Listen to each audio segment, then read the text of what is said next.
Harka fuune abdiitii wayyeessaan jedhama bilchoota eekirraa. Chaanaalii keenya subscribe gochuun dagatiin. Kan waliin ilaallu HTML keessatti viidiyoo kamiin fayyadamuu dandeenya kan jedhudha. Viidiyoo haala kamiinititu HTML gubbaarratti yookaan immoo web page keenyatti akkamitti insert gochuu akka dandeenyu waliin ilaallaa jechuudha. Ammaaf kan inni qabadhee jiru viidiyoo kanadha. Viidiyoon kun kan Visit Oromiyaa addunyaatti beeksisuun ergama isaa kan ta'e komishinii. Viidiyoo kana gara weebii kiyyaatti yookaan immoo weebsaayitii kiyyaattiin aadii gochuu barbaade akkamiinan godha. Deebiin isaa kunooti. Kan inni itti gochuu barbaade kana gajjalaa naannoo kanatti fakkeenyaaf kana gajjalaa jechuudha. Asitti akka inni dhufee insert ta'uun barbaade. Kanaaf iyyuu dhufee maalan godha paragraafii fakkeenya paragraafii biraadhaan akka inni taa'u fi paragraafii keessatti imeejii irraa wanti adda isa godhu viidiyoo yoo jettu kanadha jechuudha.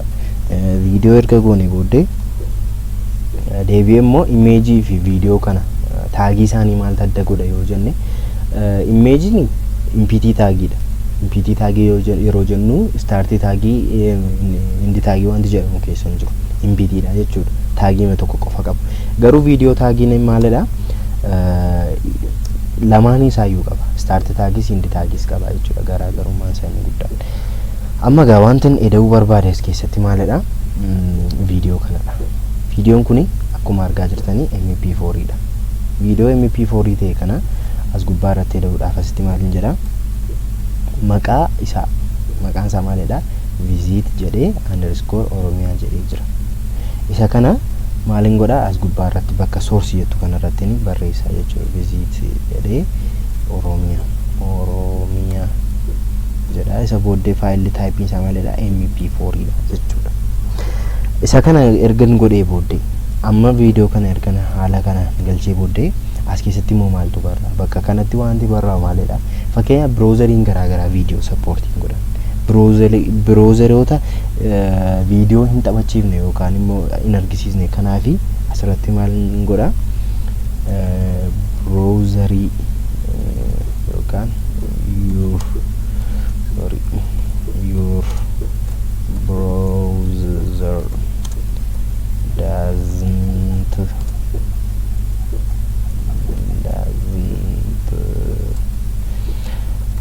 support video jedha. Yoo hin taphachiisa ta'e browseriin kun hin taphachiisu yoo ta'e viidiyoo kana taphachiisaa jechuudha. Hin taphachiisu yoo ta'e jecha kanadha kan inni argisiisu yookaan immoo kan inni display nuuf godhu jechuudha. Isa kanaafi amma save godheen naqeen browserii kijarraa refresh godha. Yeroo refresh godhutti akkuma argaa jirtanii viidiyoochi dhufee galeera. Kana jechuun Chrome'n viidiyoo kana hin taphachiisaa jechuudha. Ammas akkuma argaa jirtan viidiyoon kun waan ittiin kontroolii goonu qaba. Banuudhaaf amma naaf hin banu callisee yoon kilik irratti godhesi jechuudha. Kanaaf iyyuu akkamiin viidiyoo kana immoo akka inni taphatu gochuu danda'a yookaan immoo akka inni control bataniin irra taa'u gochuu akkaataan itti danda'udha jechuudha. Isa kana gochuudhaaf immoo wanta salphaa ta'edha. Asumatti maal jenna? Controls kan jettu kana goona jechuudha. Kana booddee save goone deebi'ee maal goona? Refresh goona. Akkuma isin argaa jirtanii amma kunoo banamee jira jechuudha. Controlii waan inni ittiin godhu jira. Sagalee isaa dabaluu fi screen isaa fuulii gochuu fi irra daddabarsuu fi Oromiyaa addunyaatti beeksisuun ergama isaa kan ta'e komishiniin tuurizimii Oromiyaa of godhan baalee Oromiyaa keessa jiraniif wabii ni screen isaas fuul screen godhees fayyadamuu danda'a. Haala kanaan kanaafi controlleriin kanaafidha kan nu gargaaru jechuudha. Viidiyoo yeroo edaanu jechuudha. Kana malee akkuma isin jalqaba irratti argitanii kun kan inni nutti argisiisaa jiru viidiyoocha irraa jalqaba isaarra wanta jirudha kan inni display gochaa jiru. Kana gochuudhaaf immoo thumbnail wanti jedhamu jira. Namoota YouTube gubbaa oltanii beektudha yaada. Thumbnail jechuun posterii jechuudha. Posterii kana immoo akkamittiinitu aadiitti godhu. Amma fi posterii suuraa kananii akka posteriitti itti ta'uu barbaade. Kanaaf iyyuu maal gochuun qaba?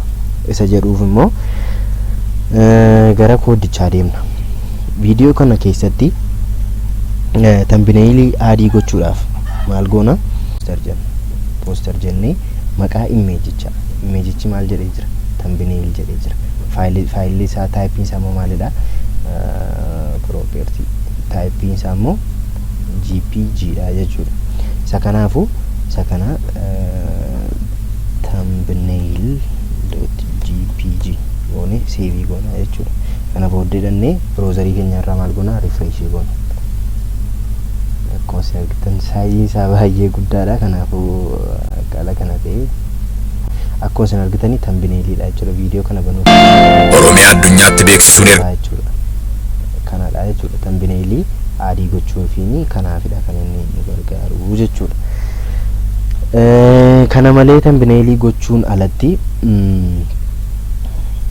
width isaa limitii gochuu, height isaa limitii gochuu akkamittiin gochuu dandeenya isa jedhudha jechuudha. Isa kana gochuudhaaf immoo maal goona as gubbaa irratti width jenna. Width isaa fakkeenyaaf 400 px, height isaa immoo 300. Feesha garuu saving godha. Browserii kiyyatti deebiin refreshing godha. Akkuma isin argitanii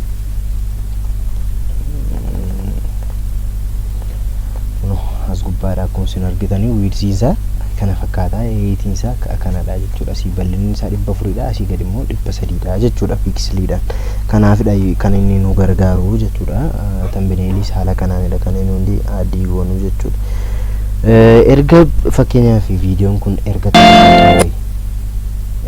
taphatee yookaan immoo viidiyoo suur-sagaleen kun erga xumuree booddee dhaabbatama. Kun fakkeenyaaf as gubbaa irratti yookaan gara xumuraatti akkuma isin argitanii dhufee dhaabbataa ofii isaatiin fakkeenyaaf godheen kana yeroo kana erga kana xumuree yeroo jedhu inuma dhaabbataa jechuudha.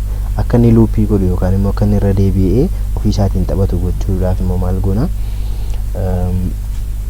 as gubbaa irratti dhufnee maal goona asumatti daballa auto play akka inni irra deddeebi'ee taphatu gochuudhaaf luupii jenna.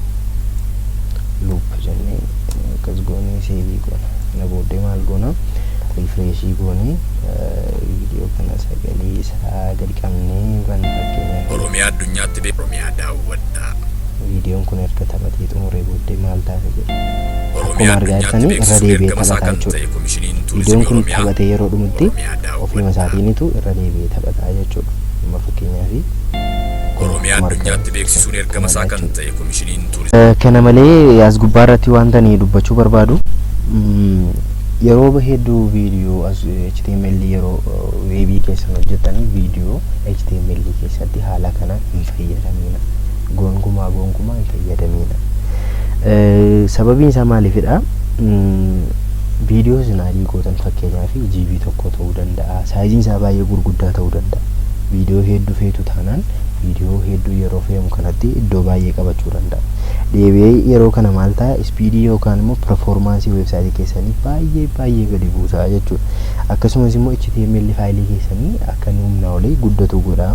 Kanaafiyyuu waan akka kanaa practice godhinaa isiniin jira. Kuni dhaamsa kiyyadha. Kana malee immoo wantoota akkasii fakkeenyaaf YouTube irraa asii achi sakka'uu imbeelii gochuu fa'aa haala kanaan iframe fayyadamuudhaan fa'aa gochuu warreen akkasiitu filatamaadha jechuudha. Iframeedhaan amma kiyya wifi hin jiru connect ta'ee hin jiru. Garuu gabaabaatti isinitti argisiisuudhaaf akkamittiin imbeelii goona isa jedhudha. Fakkeenyaaf weebsaayitii garaagaraa irraa imbeelii gochuudhaaf maal fayyadamna? Iframe fayyadamna jechuudha. Iframeen kan inni nu fayyaduuf maaliifidha? Weebsaayitii biraa weebsaayitii keenya keessatti akka weebsaayitiin sun itti fayyadamamaa jirutti maal gochuudha? Display nu gochuudhaafidha jechuudha. Yeroo baay'ee iframe kana keessatti iframe kan jennu kana keessatti weebsaayitoonni hedduun iframe akka namni hin fayyadamne godhu. Fakkeenyaaf soorsii isaanii yeroo keessatti galchinutti akka inni hin hojjenne godhu. Kana jechuun maaliifidha? Fakkeenyaaf weebsaayitii tokko iframe kanaan weebsaayitii kiyya keessa guutummaa guutuutti galchee maqaa weebsaayitii sanaa immoo maqaa weebsaayitii kootiitti godhee fakkeenyaaf weebsaayitii kiyya yeroo seentanitti weebsaayitii nama sanaa argattu.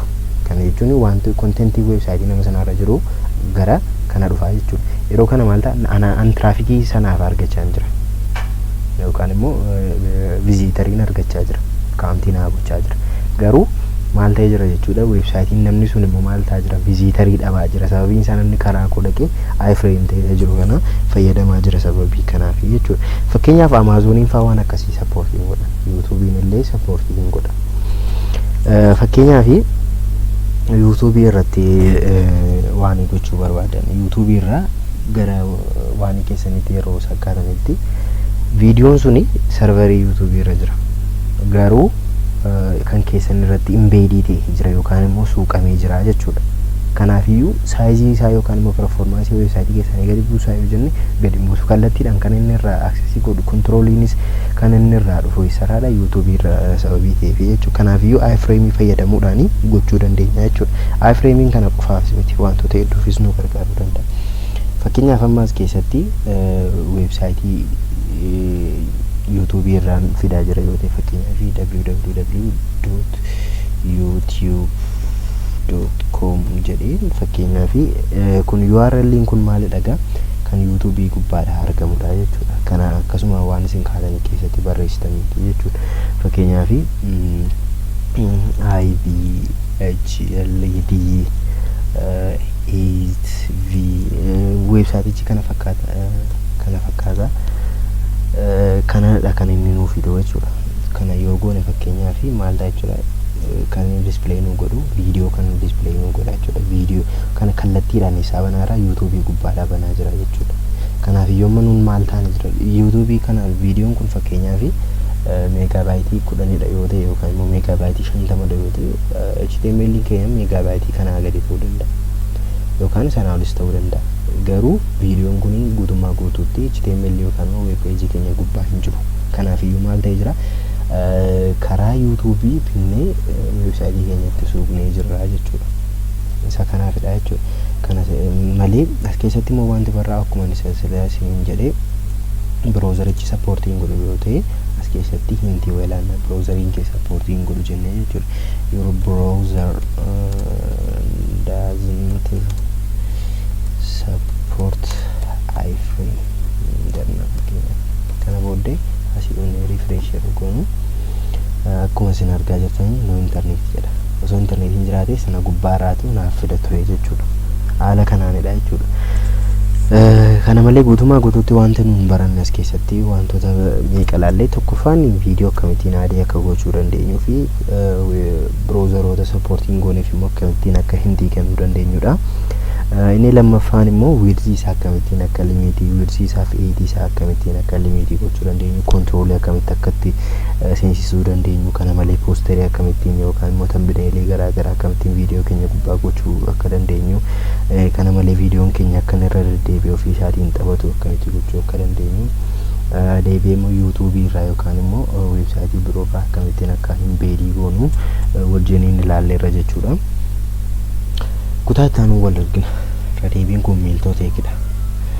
Chaanaalii keenya sabiskiraayibii gochuun dagatina. Galatooma.